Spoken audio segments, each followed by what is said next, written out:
about it. I'm going to ask Jeff, 39 years, just so you don't think this is coming from me.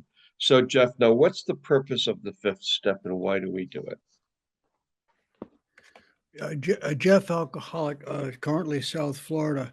Well, we need to take a personal inventory of our actions and how we've been wrong. And because we can't get the relationship, as I say, with our creator, with the higher power, unless we do this, because we're going to bring our old self right to what we're trying to establish, which is a relationship with the higher power. So we Well, have what if to I take don't believe in a higher power? well, I have to take it anyway. But I think Okay, yeah.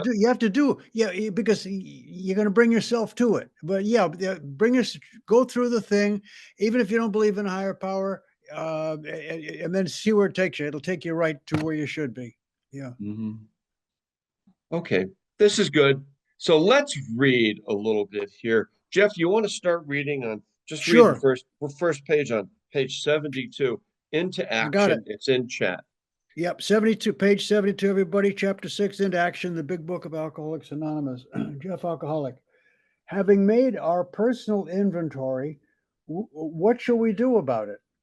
We have been trying to get a new attitude, a new relationship with our Creator, and to discover the obstacles in our path. We have admitted certain defects. We have ascertained in a rough way what the trouble is. We have put our finger on the weak items in our personal inventory.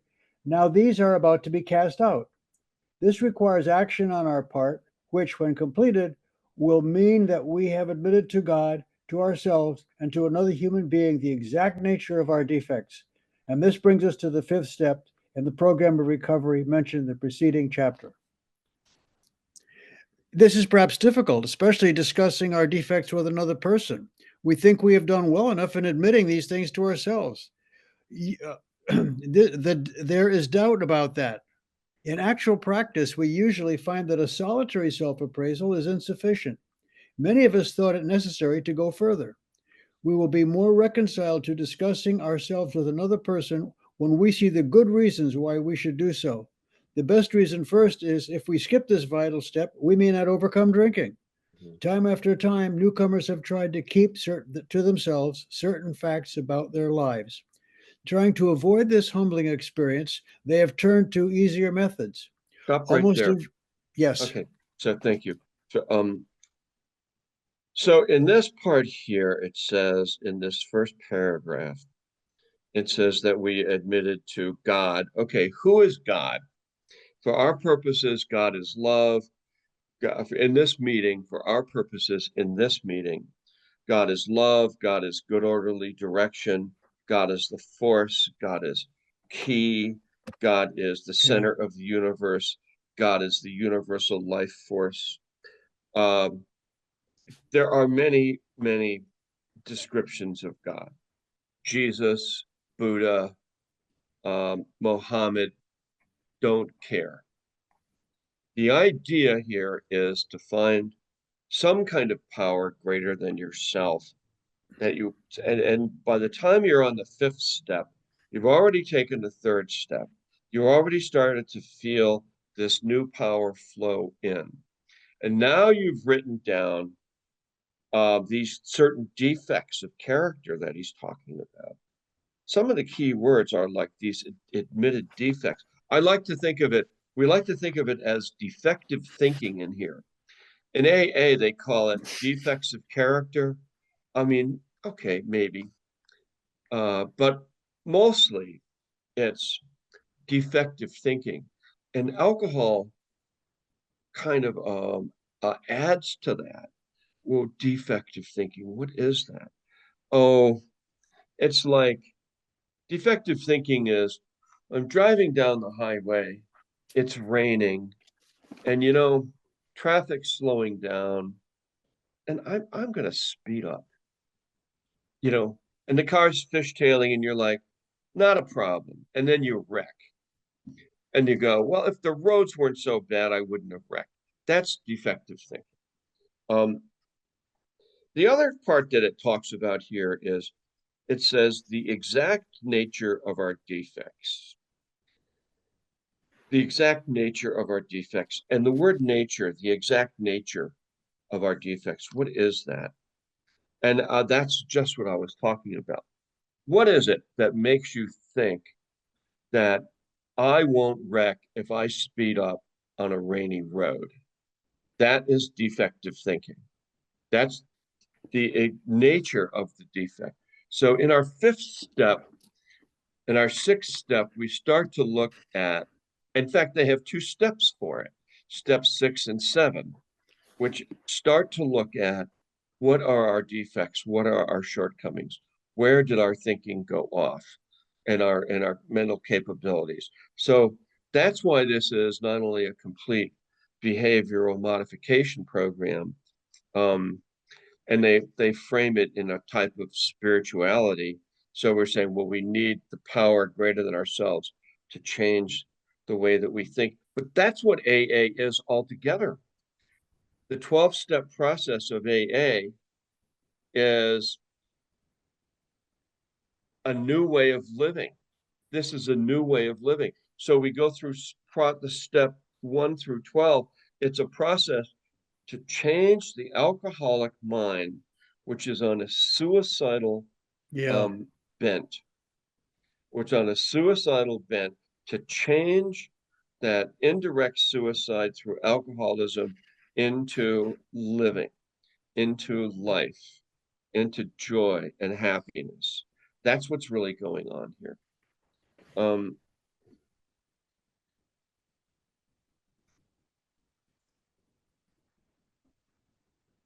You want to pick it up from almost? Sure. I'm sorry. Almost.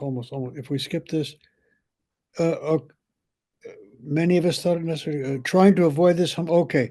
Almost. Jeff alcoholic. Almost invariably, they got drunk by not going through this process. Having persevered with the rest of the program, they wondered why they fell. We think the reason is that they never completed their house cleaning. They took inventory all right, but hung on to some of the worst items in stock. They only thought they had lost their egoism and fear. They only thought they had humbled themselves, but they had not learned enough of humility, fearlessness, and honesty in the sense we find it necessary until they told someone else all their life story. More than most people, the alcoholic leads a double life. He is very much the actor. To the outer world, he presents his stage character. This is the one he likes his fellows to see. He wants to enjoy a certain reputation, but knows in his heart he doesn't deserve it. The inconsistency is made worse by things he does on his sprees. Coming to his senses, he is revolted at certain episodes he vaguely remembers. These memories are a nightmare. He trembles to think someone might have observed him. As far as he can, he pushes these memories far inside himself. He hopes they will never see the light of day. He is under constant fear and tension, and that makes for more drinking. Psychologists are inclined to agree with us. We have spent thousands of dollars for examinations. We know but few instances where we have given these doctors a fair break. We have seldom told them the whole truth, nor have we followed their advice. Unwilling to be honest with these sympathetic men, we're honest with no one else. Small wonder many in the medical profession have a low opinion of alcoholics and their chance for recovery. Stop right there. Sure. Okay. Thank you. So here we're going to bury, he's talking about burying everything in our inventory. I'm not going to talk about the things that we did when we were drinking. So some of the things that we want to bury are, embezzlement, stealing, cheating, lying, lots of lying, lying to everybody around us, constant lying. And then there's even worse things like, stealing and embezzlement, or not paying bills on time, bouncing checks,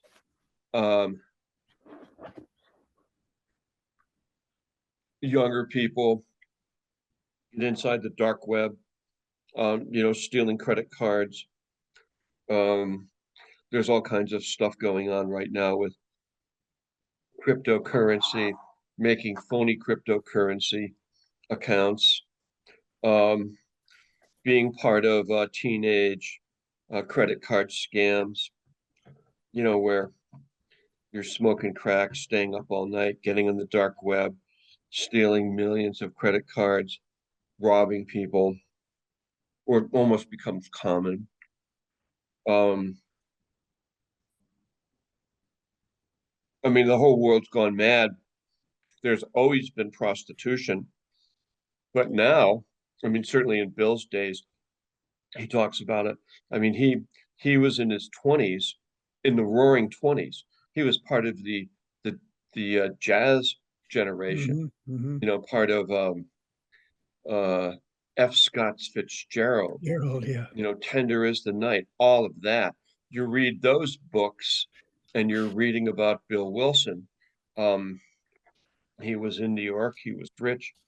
But now, we have people that come to these meetings who are they get on what are called stranger sites.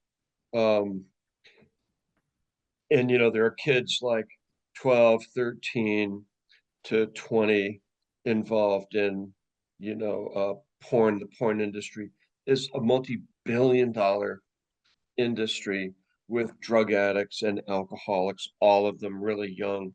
Um, they're coming to AA meetings, or they're dying, or they're going to treatment centers. So there's all this hidden stuff I do not want to talk about. Not to mention things like, you know, drug dealing or murder or, you know, yeah, I was with my friend and he overdosed in the he overdosed in the pickup truck, and I got this isn't me, but it's an example. And I got out of the truck and just walked away, and then the police found him dead. All of that. How many drug overdoses do we get? Drug overdose deaths do we get in Colorado a year right now? It's like I mean, I think it's well over 1,000 just in Boulder County where I live. Most of the bodies are found. So we're with somebody, or we're dealing drugs and people are dying. I mean, there's all kinds of stuff that we do not want to talk about. And I'm certainly not going to talk about it in a fifth step. But it says here, this is the stuff, Jeff, this is the stuff that drives us mad. What do you think? Uh, yes. Yeah. And you see, and I beat a lot of this. And I love what you said about semi-suicide. The way I drank was semi-suicide. I would have said I would never take my own life, but I was told to drink was to die. And yet I figured, well, I can drink as much, I can still do it and not die. And, and I went out on this program in my first 6 months, sadly, and and had to come to that realization. And I beg anybody else, you don't have to do that. Just believe what the program's telling you right from day one, and you're there. Yeah. Okay, so listen, we have people in this meeting that die, about one person a month from this meeting dies. Some we know about, some we don't, probably more. But I usually know about at least one person. They decide, usually it's a drug overdose, Yeah. or it's an alcoholic crash in a car or something related. Okay, Jeff, you want to pick it up and continue reading? Yes, I will.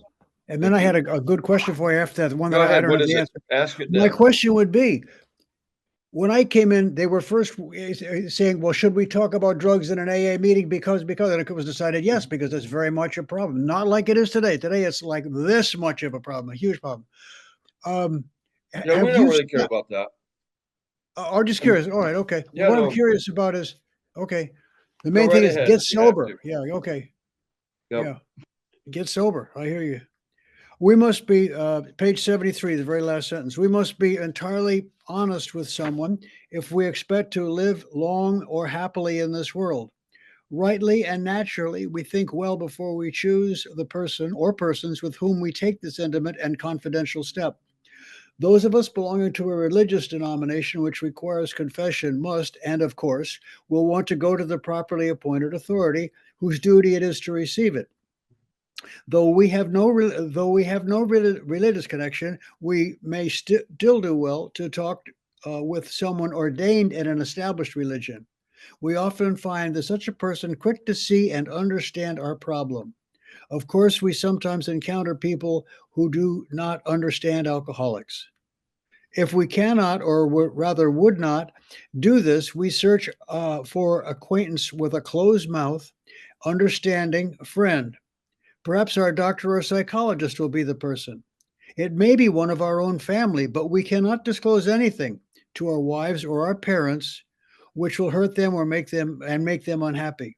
Mhm. We have no right to save our own skin at another's expense. Such parts of our story we tell to someone who will understand yet be unaffected. This rule is we must be hard on ourselves, but always considerate of others. Notwithstanding the great necessity for discussing ourselves with someone, it may be one is so situated that there is no suitable person available.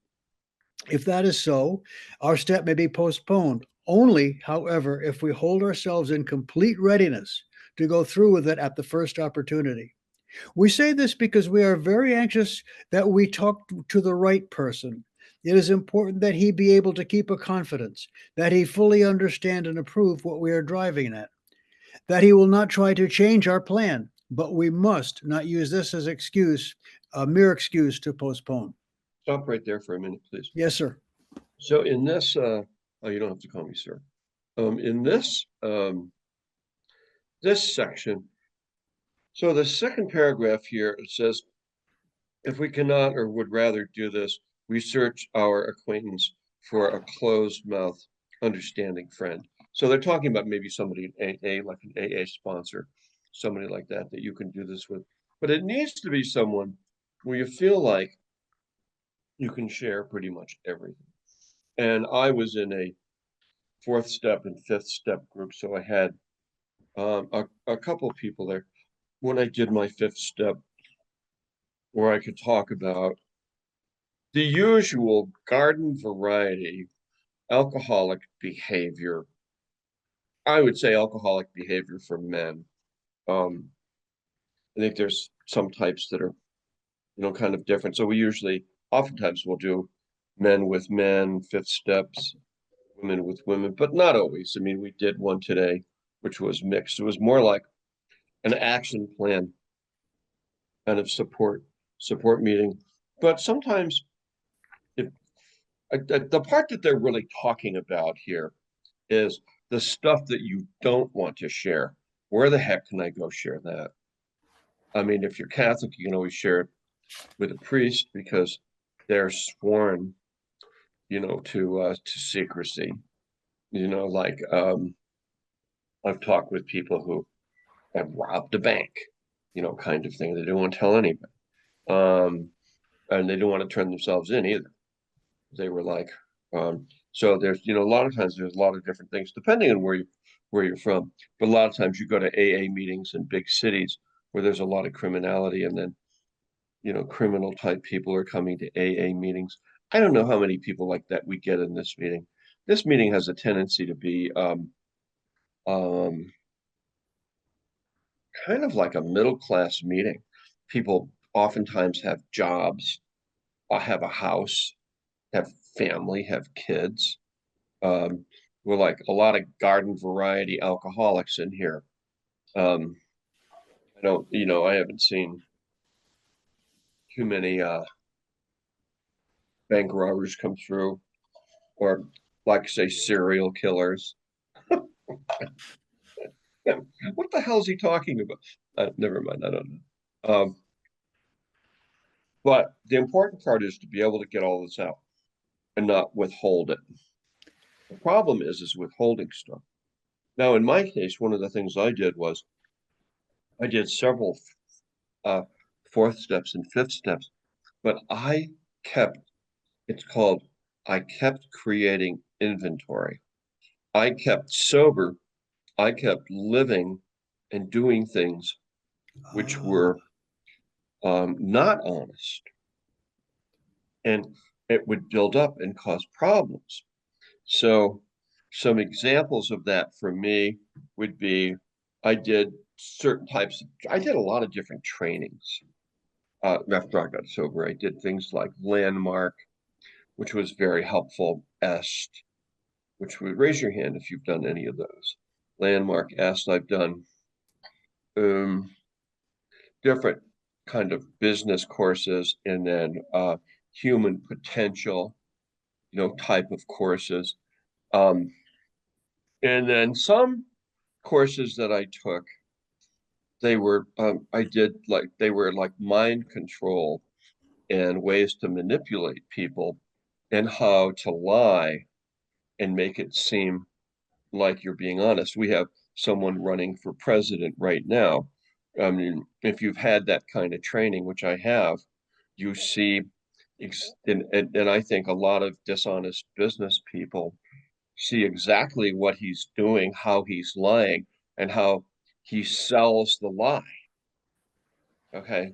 And then you may not necessarily believe the lie deep down inside, but the idea is to get other people to keep the lie. So I was doing that after I was sober, totally screwed my whole life up, made a mess of it. And it took me several years to we call it dismantling the mindal machinery. The mind is a machine that once it learns certain things, like how to lie, cheat, and steal, it does it on automatic. Part of what we do here in the fourth and fifth step is to take the mind machinery out of automatic and stop it and start to reverse it, get into another place that's called being honest, open-minded, and willing. So this fifth step is very, very important. That's why we go to the 10th step, and why up in the 10th step, it tells us to write this stuff down and talk to someone about it immediately. When we did the 10th step last week, we did 10 and 11, but we'll do it again. We'll do the 10th step separately. So this fifth step is so important because you can, well, here it's saying if you don't change, your chances of drinking again are excellent in dying. In my case, I didn't drink again, but I learned how to trick my mind so that I didn't die, and I became a kind of person that I didn't want to become. So in a way, doing this group for me is a type of penance. And what else do I have to do anyways? I'm 78 years old and I don't have a life. I mean, I get to do this meeting every day at 4 o'clock, hang out with you fine people. I mean, I'm mostly retired. I have a house, I have a car, everything's paid for. I feel pretty good. And but I have to check myself every day in that 10th and 11th step. You have to check it before you wreck it, right? That's like right from where is it in Los Angeles, Preston? It's what's the I name just of the town? remember it from a comedy movie. No, it's not from a comedy movie. It's from uh Crenshaw. Is it Crenshaw? Yeah. Go Oh, ahead, Jeff. Shaw Gang. Yeah. Check yourself before you wreck yourself. All right. That's what the 10th step is. Go ahead, Jeff. Keep reading. Okay, page 75, top. When we decide who is to hear our story, we waste no time. We have a written inventory and we are prepared for a long talk. We explain to our partner what we are about to do and why we have to do it. He should realize that we are engaged upon a life and death errand. Most people approached in this way will be glad to help. They will be honored by our confidence. We pocket our pride and go to it, illuminating every twist of character, every dark cranny of the past. Once we have taken this step, withholding nothing, we are delighted. We can look the world in the eye. We can be alone at perfect peace and ease. Our fears fall from us. We begin to feel the nearness of our Creator. We may have had certain spiritual beliefs, but now we begin to have a spiritual experience. The feeling that the drink problem has disappeared will often come strongly. We feel we are on the broad highway, walking hand in hand with the spirit of the universe. Returning home, we find a place where we can be quiet for an hour, carefully reviewing what we have done. We thank God from the bottom of our heart that we know Him better. Taking this book down from our shelf, we turn to the page which contains the 12 steps. Carefully reading the first 5 proposals, we ask if we have omitted anything, for we are building an arch through which we shall walk a free man at last. Is our work solid so far? Are the stones properly in place? Have we skimped on the cement put into the foundation? Have we tried to make mortar without sand? If we can answer to our Okay, satisfaction, stop right, go ahead. stop Yes, right sir. there. Yes, sir. Stop right there. So that next it goes on to the 6th and 7th step. So let's go around the room and see what everybody's experience with the 5th step has been. Matt, over to you. So you did a 5th step. How does this ring to you? I think it's good. Again, it was sort of the first real action you have to take. I mean, not the first, but I mean, just really thinking about yourself and going through, the different people. Just trying to think, just thinking of, strong with yourself and your own makeup, which I hadn't done ever, really, to be honest. Your flaws, I never took time to sort of look at it. And I'm looking back where I am now. Yeah, you can see how important it is, but um, It's like doing therapy without having to pay for it. yeah. All Yeah, I right, mean, I could have Sean, paid $250 an hour for it, but this was free. So Sean, over to you. Like, the 5th step, I was sober for over a year and I didn't do the steps, especially the 5th step. And after that long, my ego crept back in. I wasn't humbled. I didn't do this, and they're right. You can't do it without it. You slip. Yeah. You can't maintain it.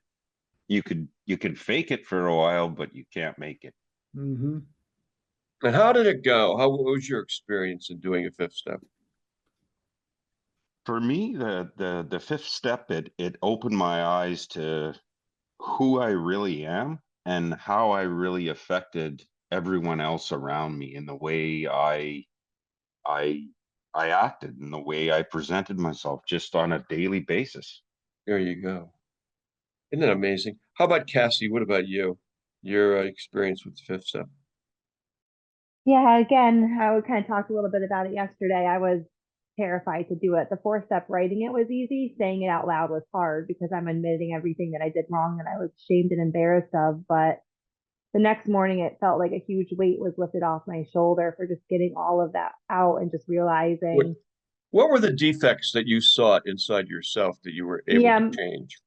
mine were mostly selfishness and self-seeking. Mm-hmm. Okay.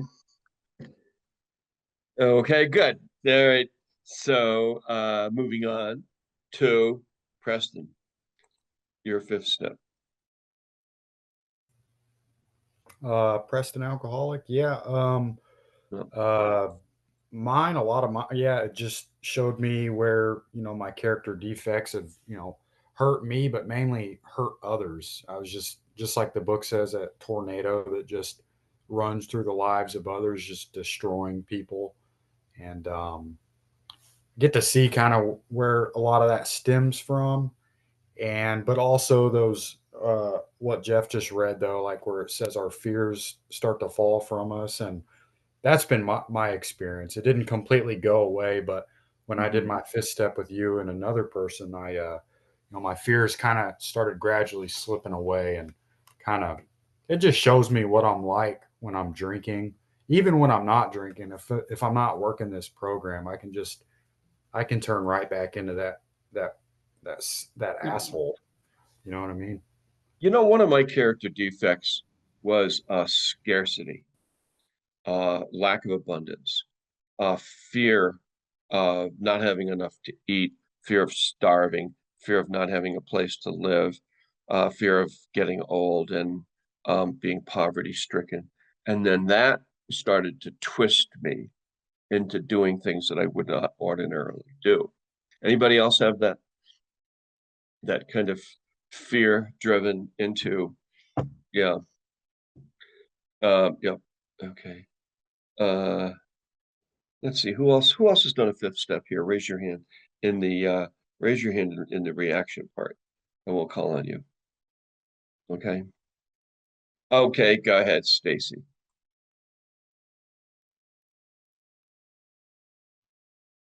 Okay, so I did my fifth step with Arlene, and Debbie and Lisa. Actually, we did it all together, which was interesting. Okay. So it was admitting to 3 people things that I really hadn't admitted to anyone. It helped me see. It really helped me see how much drinking was involved in all my problems. But it also helped me see that a lot of my resentfulness was towards myself, and that's something that I had to get over. Yeah, it was enlightening, to say the least. Yeah. Sorry. Okay, good. Excellent. And where's Debbie? Are you in here, Debbie? Lisa, you're here. What did you get out of your fifth step? Jann to Lisa. What did you get out of your fifth step? Lisa has fallen asleep. Or Lisa has left the building. She left her computer on and she walked out. Fine. So she left. Leslie, you're up. Oh, wait, before Leslie, Debbie, there you are. Go ahead, Debbie. Like Stacy said, we had Arlene that we talked to, but there was 3 on 1. And while it was good, I felt like it was rushed to do it in such a short amount of time for each person. And I kind of feel like I need to do it again. Well, that's an option. You could do it. How long are you sober now? 60 days. 60. Okay. How long you been in AA? With you, it would Oh, be totally forever. no, this is the only one I've been to. You It'd just be, started coming. Okay. yeah, so 60, I don't know, 75 days. Okay, that's good. Also, there's the 10th step. Did we get you up to? Well, we're going to go through the 10th step in a couple of days. So you may like that too. That is an abridged 4th step, but it also works out very